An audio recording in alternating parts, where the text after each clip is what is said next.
Hey, everybody, I'm here with Kay, and we're just glad to be back with you as we continue to process, along with other church leaders, the season that we are in, the situation we find ourselves in, but most importantly, the opportunities that we have going forward into the new normal.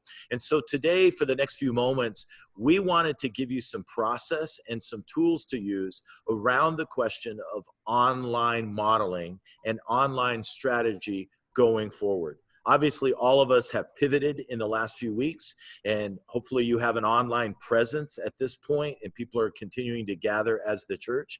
But we're beginning to get the question every day around what does this now look like going forward as reentry begins to happen, both into life itself, but most importantly, into the church life itself and into physical locations. And so that's the conversation we're having. Kay, why don't you frame up the conversation as we begin to help answer the question?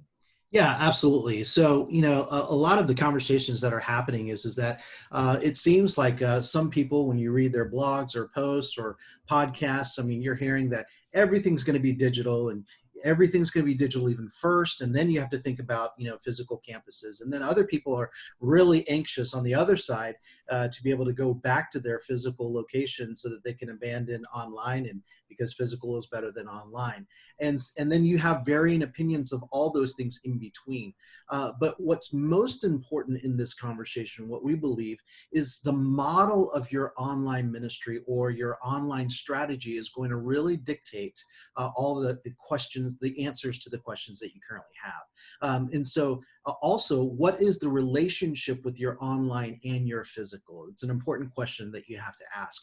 And so we think that that is the most important thing that you can actually talk about right now that will then help you build the strategies for your online presence or online campus. And so, in fact, we built a little tool that might help you to discover some of that. So on the left side of this x-axis, we've got the online presence, and literally that is just having an online presence in some kind of way alongside of your physical presence. So if you have an online presence, you're on the x-axis somewhere, right, That's Kay? correct. And obviously, in this season, almost every church has done that to some extent, right? Now, on the very, very right side of the axis, you also see online campus. And you can call it online church, online campus, whatever you call it. But more than anything, what we're talking about is literally it's staffing around that. It's putting resources around that. It's legitimizing that to be something that is very comparable to a physical campus. And there's several layers to that we'll be talking about. So that's the x-axis, and you have So to if I was having this conversation, Kay, what would you want me to do with that x-axis with my team? Yeah, Tell me. absolutely. So one of the things that we say is that on this x-axis, it's not necessarily the extreme of it being all the way on the left side or all the way on the right side. But the conversation to be able to have is to be able to say, where on that scale do you want to be? Now, that's the first thing that you need to have the conversation. And sometimes among church leaders and church staff, that's going to be, man, I think it's on this side. I think it's on this side. And you're going to have to actually wrestle through the values of what you want and what you are wanting from that online strategy. So that's Because it's not just where you are, it's where do you want to be is really the question that we're asking. Where are you currently? Where do you want to live? Absolutely. And so some of the things is that, what we're finding as we're having this conversation with churches is that sometimes before COVID, they were somewhere, and then after COVID, they want to be at a different place on that scale, right? So that's the first x-axis, but that's not the only thing, Right. the only dynamic that's to play. In fact, there's another dynamic of a y-axis, and that is the online in relationship to the physical. The online in relationship to the physical. So on the top part, it is interdependent, meaning they are really connected with each other, that you expect people to actually go back and forth between the online and the physical. And the bottom part of this axis is that they're completely independent. Now, not in a bad way, but in the sense that online is online, physical is physical, and we're going to run that way, and we're going to build the best models of the online and physical independently, right? So that is the y-axis. And depending on where you're at on the x-axis on that scale and where you're at the y-axis on that scale, it might put you in some of these quadrants that actually Lee's going to be talking about here in just a minute. And what's important for you to understand as Kay unpack that is that this is not a good or bad conversation. This is a what is our objective conversation. It's based on our church, based on our vision, based on our demographic, based on our staffing, our resources, how we view things. Let's choose a quadrant and let's then strategize towards being as effective in the Great Commission towards that quadrant that we feel like fits us best. So I want to start explaining these on the left-hand side of the y-axis. So this is on the side that would in some way, shape, or form scale to we have an online presence. On the top, where we deal with interdependence, this is what we are calling really a introduction phase of our online experience. And so we would call this, the imagery you might use is an on-ramp. And the objective is to create an environment that really invites people to try before you buy. That our idea is they're going to view our experience through the lens of the digital before they actually attend a physical location. But keeping in mind that that as part of this, we believe that a physical, that them visiting a physical location is a priority. And so we want to see our online presence as an introduction, as a glimpse at what we are doing.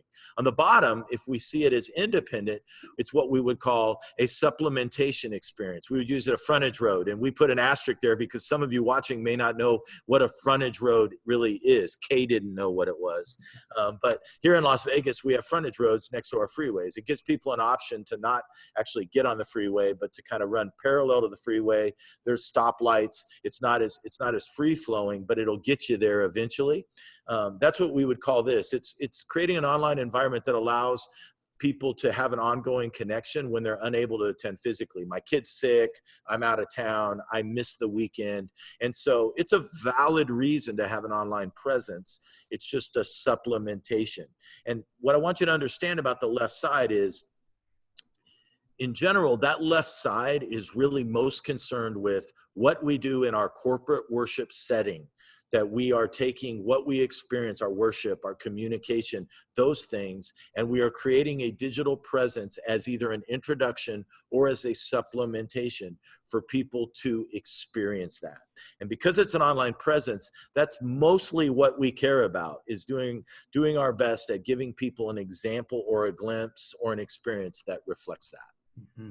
Yeah, absolutely. One of the things that we talk about is that every church right now is in the supplementation box. They might have been in a different box or quadrant, but right now everybody is, because of the fact that the highway is closed, the physical campus, and so everybody is using the frontage road, or the service road is what I knew it as, Lee. Mm-hmm. But that's what we're all using right now. But after COVID and after the season, and when we go back to a new normal, we have a decision to make.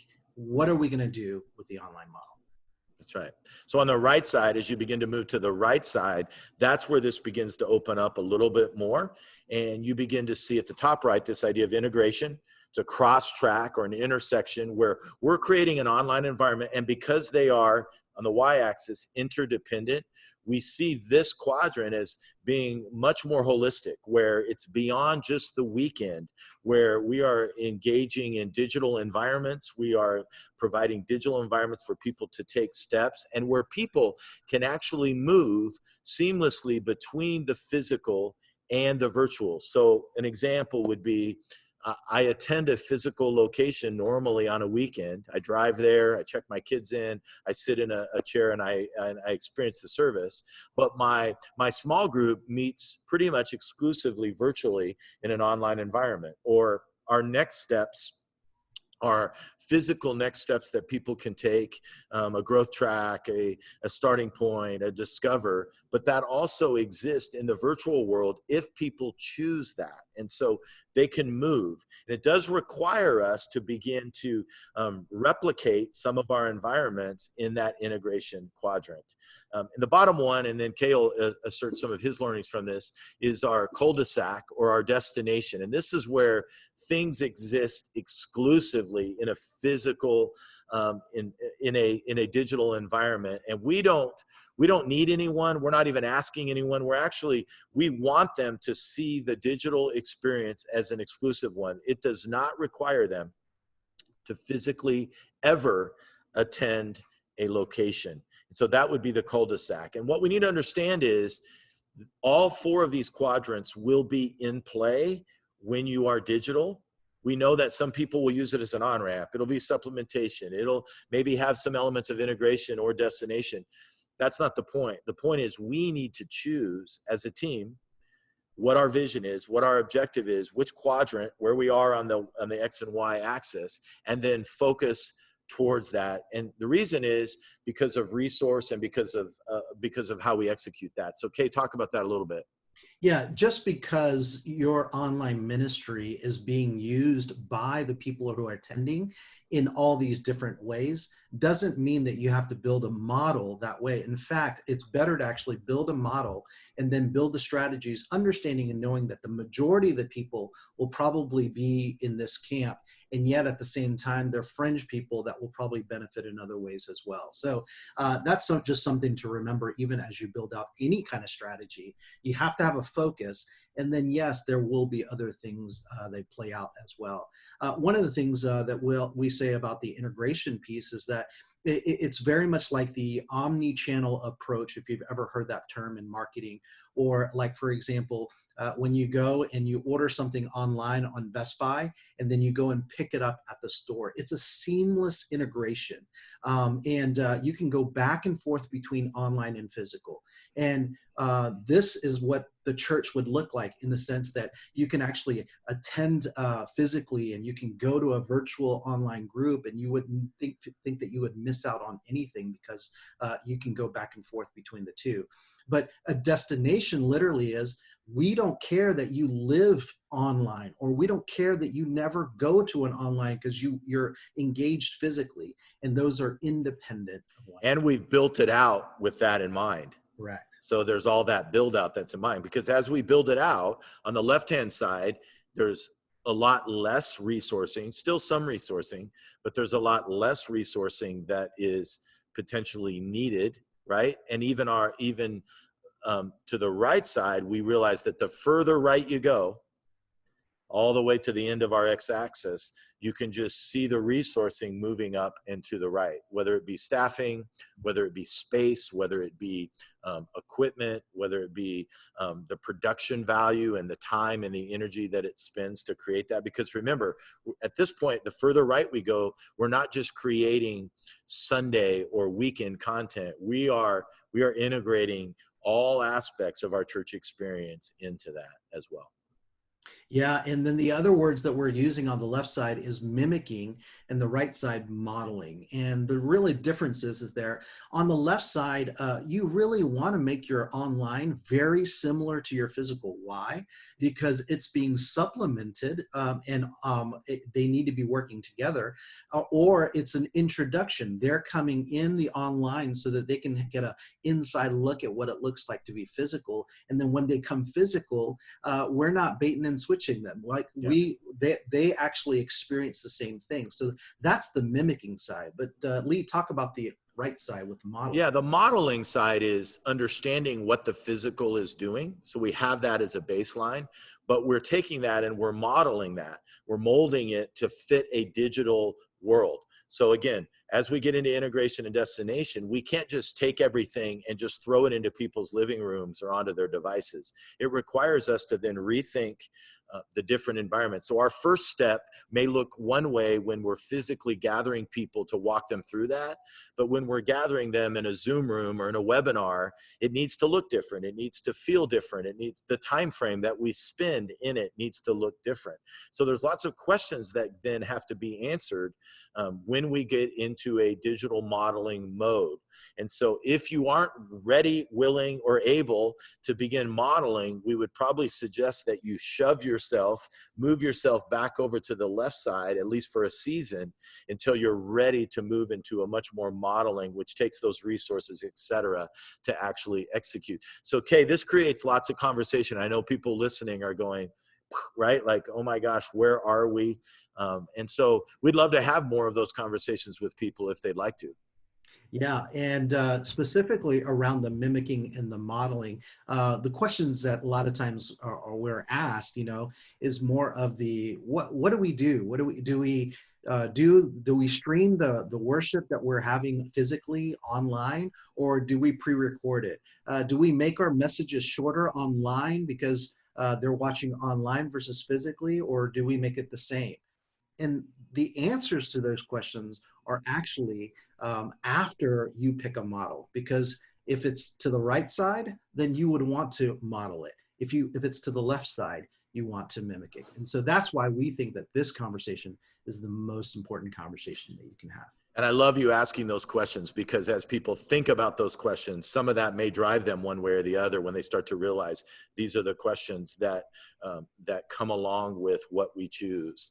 And so it can and really help them in that process. So we'd love to continue this conversation. We think this is a powerful tool, and we think obviously in the new normal we're in and headed more into, it's going to be extremely important for churches of all sizes and leadership to make the right decision for them, and then to pour into the way that they're feeling led in this season as we model our online to reach more people.